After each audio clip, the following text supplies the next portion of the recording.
So mayong adlaw no usab kana to mga kaprobinsya, especially sa itong mga lakatan farmers nga kanunay nagasunod nagatanaw sa tuwang mga video bisan dili pa man informative tungod kay disclaimer lang baguhan ko nga lakatan farmers. So disclaimer once again dili ta expert nining lakatan farming. Makita lang ninyo diha based lang na sa akong experience. Tungod kay nagakala pud ta og mga experience sa uban labi na tong mga lakatan content creator naman makita diha nga mga technician naga-upload pud sila ang mga videos dito ta nagasundog. So once again shout out kanimo Sir Rene Oriendo. Usa ni siya ka planters, buyers ug technician pod, master kay ni. Di basta-basta iyang mga bulig sa lakatan mga kaprobinsya mutupong gid sa dughan. Di ka panghambog, mutupong sa dughan ang iyahang mga binulig. So sa imong mga advice ako sir, daghang salamat. O diha kay Gaagri TV diha sa Kidapawan. Ug sa tanang mga lakatan farmers. So ako lang ipakita sa inyo ha kung unsay update sa ako ang area to. Nana ni sa mga 30 ka bulig og next Sunday maka-harvest na gid ta. Lima lang sa kabulig. Ginagmay lang sa ni tungod kay dili man ah Bulyo mga tuwang area. Nalang ni sa 450 ka punuan.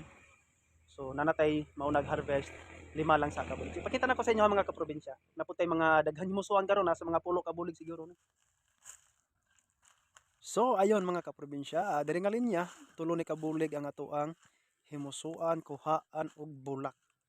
So apil na diha ang pag-spray sa daiten og insecticide para mahimuon nato ni. Kini ang atong himuong sample magbalot na ta diri mga kaprobinsya.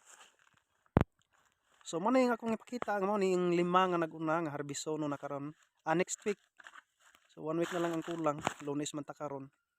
So lima ning nga naguna mga kaprobinsya tanawa ayon.